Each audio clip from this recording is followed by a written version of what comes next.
الحمد لله رب العالمين والصلاة والسلام على سيد المرسلين أما بعد فأعوذ بالله من الشيطان الرجيم بسم الله الرحمن الرحيم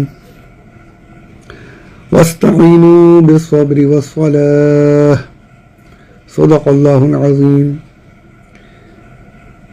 پارہ پہلا الف لام میم سورہ دوسری البقرہ آیت نمبر 45. محترم سامعین السلام علیکم ورحمۃ اللہ وبرکاتہ. استعانت کے تعلق سے میں نے پچھلے آڈیو میں کچھ باتیں عرض کی. یہاں پر دوسرا جو لفظ ہے صبر کا، اس کے بارے میں کچھ باتیں کریں گے. واستعینوا بالصبر والصلاۃ. صبر کا معنی کیا ہے؟ صبر کی تعریف کیا ہے؟ صبر کہتے ہیں روکنے کو، یعنی نفس کو، اپنے آپ کو حبس کرنا، روکنا. نفس کو یعنی خود کو پسندیدگی والی چیزیں جو ہیں،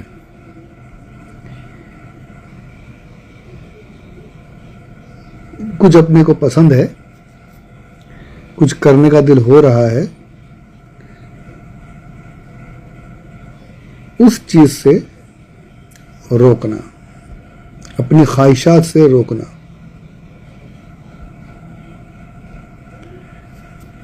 صبر کے معنی ہے روکنا. اس کے بارے میں تفسیر طبری میں بڑا پیارا فرمایا، وہ اصل الصبر منع النفس محابہا وکف عن ہواہا. نفس کو، اپنے آپ کو، جو چیز اسے پسند ہے ان سے روکنا، جن سے اس کی محبت ہے. نفس کو جس چیز کی محبت ہے اس سے روکنے کا نام ہے صبر. اور جو اس کی خواہشات ہیں ان خواہشات کو پورا نہ کرنا، یہ ہے صبر. یہ اس کی تعریف کی گئی ہے. منع النفس، حبس کرنا، روکنا، قید کرنا گویا کہ. اور صحیح بات ہے، اگر آپ قید نہیں کرو گے، نفس کو آپ ڈھیلا چھوڑ دو گے، ڈھیل دے دو گے، تو پھر تو یہ وہ کام کرا دے گا آپ سے کہ پھر کہیں کا کہیں پہنچا دے گا. تو اسے روکنا ہے، اس کو ڈھیل نہیں دینی ہے. اس کو ڈھیل دینے کی، اسے کھلا چھوڑ دینے کی، نفس کو کھلا چھوڑ دینے کی اجازت نہیں ہے. اور اس پر تو پھر الگ ہی چلے جائیں گے. اگر اس کے بارے میں بات کرنے کی کوشش کریں تو دوسری طرف گفتگو نکل جائے گی. یہاں پر صبر کی بات کرتے ہیں، نفس کی بات کو سائڈ میں رکھتے ہیں بعد میں. تو صبر کا معنی یہ ہے کہ روکنا. اب کس سے روکنا، کس کو روکنا؟ نفس کو اپنی محبت والی چیزوں سے، اپنے اس کی خواہشات کی پیروی کرنے سے نفس کو، اپنے آپ کو روکنا. یہ ہے صبر. اور اس کی تعریف، اس کی قسمیں بھی ہیں، 3 قسمیں. فرمایا کہ مصیبت میں صبر کرنا. مصیبت آ گئی، واہ ویلا ہے، یہ ہو گیا، وہ ہو گیا، میں ہی ملا تھا کہ میرے ساتھ ہی ہوتا ہے، ایسا ویسا ہے، اس کو گالی، اس کو مار، یہ کچھ تکلیف پہنچ گئی، بس ختم. اب ہنگامہ شروع. گھر میں کسی کی مجال نہیں کہ کچھ بول سکے. تکلیف، ہم کو مصیبت پہنچی، بس ختم، اب ہنگامہ. یہ صحیح نہیں. اب مصیبت پہ اپنے آپ کو قابو.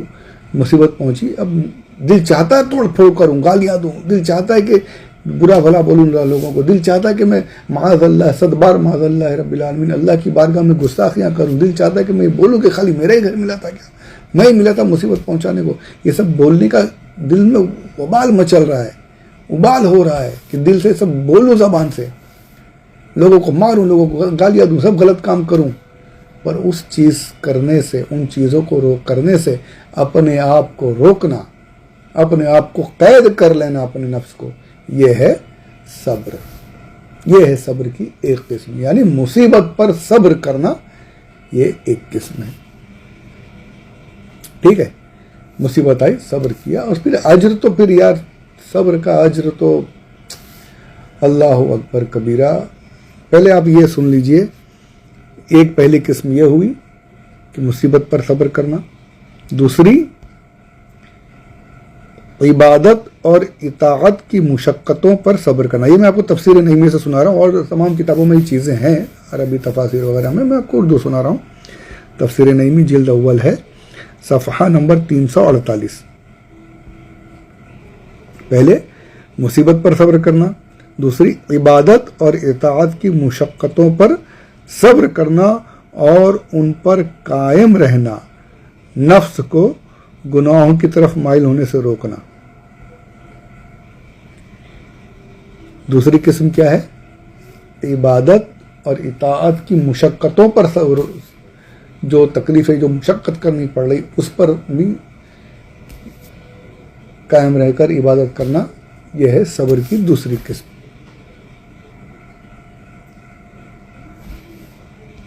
پہلی قسم مصیبت پہنچی اس پر صبر کیا, دوسری قسم عبادت اور اطاعت کے وقت میں جو تکلیف مشقت کرنی پڑی اس پر صبر کیا, یہ دوسری قسم. تیسری قسم ہے گناہوں کی لذت جو ہے, گناہ کرنے کی خواہش جو ہے, گناہ کی طرف جو دل مائل ہو رہا ہے, تو نفس کو گناہ کی طرف جانے سے روکنا. یہ صبر کی تیسری قسم. تین قسمیں ہیں, مصیبت پر صبر کرنا, عبادت و اطاعت کی مشقتوں پر صبر کرنا, اور گناہوں کی طرف جانے سے خود کو روکنا, نفس کو روکنا, گناہوں کی لذتوں سے بچنا نا اپنے آپ کو. یہ صبر کی تیسری قسم. مصیبت کا تو آپ سمجھ گئے کہ کوئی تکلیف پہنچی, اس پر یہی کہیں اللہ کی مرضی, اللہ نے میرے لیے حق میں کچھ بہتر ہی سوچا ہے, اس لیے یہ پہنچا, کچھ بہتر ہی ہوگا. اور یقیناً جو کچھ ہوتا ہے خود قرآن پاک فرما رہا ہے, عسیٰ ان تکرہوا شیئا خیر لکم وعسیٰ ان تحبوا شیئا شر لکم واللہ یعلم وانتم لا تعلمون. بہت سی چیزیں ایسی, بہت سی باتیں ایسی ہیں کہ جنہیں تم برا سمجھتے ہو, تمہارے ساتھ وہ ہوتی ہے تو تمہیں برا لگتا ہے, لیکن یقین مانو وہی چیز تمہارے لیے بہتر ہے. یہ قرآن کہہ رہا ہے وہی چیز تمہارے لیے بہتر ہے. اور بہت سی چیزیں جسے تم پسند کرتے ہو, بہت اچھا تمہیں محسوس ہوتا ہے کہ یہ چیز میرے ساتھ ہو, یہ کام ہو جائے, لیکن وہ کام نہیں ہو رہا, تو تم اسے جسے تم پسند کرتے ہو, یقین مانو کہ اس میں بہت سی چیزیں ایسی ہیں جو تمہارے لیے نقصان دہ ہے, فائدے والی چیز نہیں ہے. عسیٰ ان تکرہوا شیئا وہو خیر لکم, تم کسی چیز کو برا سمجھتے ہو پر وہی تمہارے لیے بھلا ہے. وعسیٰ ان تحبوا شیئا وہو شر لکم. بہت سی چیزیں ایسی ہیں, بہت سے کام ایسے ہیں جن کا ہونا تم چاہتے ہو کہ میرے ساتھ ہو, تم اسے پسند کرتے ہو, لیکن وہ تمہارے لیے برائی ہے, اس میں نقصان ہے, شر ہے تمہارے لیے. اللہ جانتا ہے, تم نہیں جانتے. تو کچھ ہو جائے, کوئی ایسا واقعہ ہو جائے, کوئی ایسی بات ہو جائے, کوئی مصیبت پہنچے, تو یقین مانو اس میں ہمارے لیے بھلا ہے کچھ نہ کچھ. ہم نہیں سمجھ سکتے, ہمارے وہم و گمان میں بھی نہیں آئے گا ایسی باتیں جو اللہ نے ہمارے لیے مقدر کی ہیں. جو سوچ رکھا ہے وہ یقیناً ہماری سوچ سے بڑھ کر ہے, ہماری سوچ سے افضل ہے, ہمارے لیے بہتر اسی میں ہے کہ وہ تکلیف ہمیں اگر پہنچی ہے, وہ مصیبت اگر ہم پر آئی ہے, تو اسی میں ہمارے لیے بہتری ہے. اب خود سے مصیبت لے کے نہیں بیٹھنا, خود سے کرنے کی اجازت نہیں ہے بھائی صاحب, خود سے کرنے کی اجازت نہیں ہے. اللہ کی طرف سے پہنچنا وہ الگ بات ہے, خود سے اپنے آپ کو تکلیف پہنچا لینا, خود سے نقصان کر دینا, خود سے اپنے آپ کو اپنے کاروبار میں نقصان کروا لینا, پھر کہنا اللہ کی مرضی تھی, نہیں, وہ غلط ہے, وہ غلط ہے. اللہ کی طرف سے کوئی تکلیف آ جائے, کوئی مصیبت آ جائے, کوئی پریشانی آ جائے, تو یقین مانیے وہ آنے میں ہمارے لیے بھلائی ہے. اور جب ایسی کوئی بات ہو تو یہی سوچئے کہ ہمارے لیے اسی میں بھلائی ہے, اور اس پر صبر کریں. تو پھر جب صبر کریں گے تو اس کا اجر اللہ کے پاس ہے, پھر اس کا اجر اللہ, پھر ان اللہ مع الصابرین, پھر تو وہ کیسا اجر دے گا, وہ تو اللہ اکبر, اللہ اکبر کبیرہ. تو مصیبتوں پر صبر کرنے کا ڈالیں. ہاں, کتنے ایسے واقعات ہمارے بزرگوں کے ہیں کہ اچھا یہ بھی سمجھ لیجئے کہ ہمیں جو کوئی مصیبت پہنچتی ہے نا, کوئی حدیث پاک میں کہ یہاں تک کہ مومن کو اگر ایک کانٹا بھی چبھتا ہے نا, کانٹا بھی اگر چبھ جائے تو چھوٹی سی تکلیف کے بدلے میں بھی اللہ عز و جل بڑے سے بڑے, بہت بڑے بڑے گناہ معاف کر دیتا ہے. جو بھی تکلیف, جو بھی مصیبت پہنچتی ہے ہمارے گناہوں کے معاف کرنے کا ذریعہ بن جاتی ہے، گناہوں کی معافی کا سبب بن جاتی ہے جو تکلیف پہنچے. اور مصیبت تکلیف یہ ہر ایک کو پہنچے ایسی بات بھی نہیں ہے. مصیبت اور تکلیف اسی کو پہنچتی جسے اللہ پسند کرتا ہے. اللہ جنہیں پسند کرتا ہے انہیں ایسے آزماتا ہے. ارے ہم کیا ہیں، ہماری کیا حیثیت ہے کہ ہم یہ بولیں کہ اللہ ہمیں آزما رہا ہے. اس نے اپنے انبیاء کو آزمایا، اپنے پیاروں کو آزمایا، کیسے کیسے آزمایا، کیسی کیسی تکالیف ہوئی. اللہ اکبر، سر پہ آرا رکھ کر سر سے لے کر چیر دیا گیا پورا، اور آواز ساتھ میں جبریل امین آ کر عرض کرتے ہیں کہ نہیں، بھی نہیں نکلنی چاہیے آپ کی زبان سے، آپ کو چیرا جا رہا ہے، آپ خاموش. اللہ کی یہ رضا ہے اس میں، اللہ کی یہ مرضی ہے کہ آپ کا اس طریقے سے بھی امتحان لیا جائے. ایسے چیر دیا گیا نبی کو، خاموش، ایسے آزمایا گیا. ہم کیا ہیں بھائی، ہمارے ساتھ تو یہ سب نہیں ہو رہا نا. تکلیفیں آ رہی ہیں یقیناً. آج کے دور میں مسلمانوں کو آپ جہاں دیکھیں مسلمان پریشان حال ہیں، تکلیفیں ہو رہی ہیں.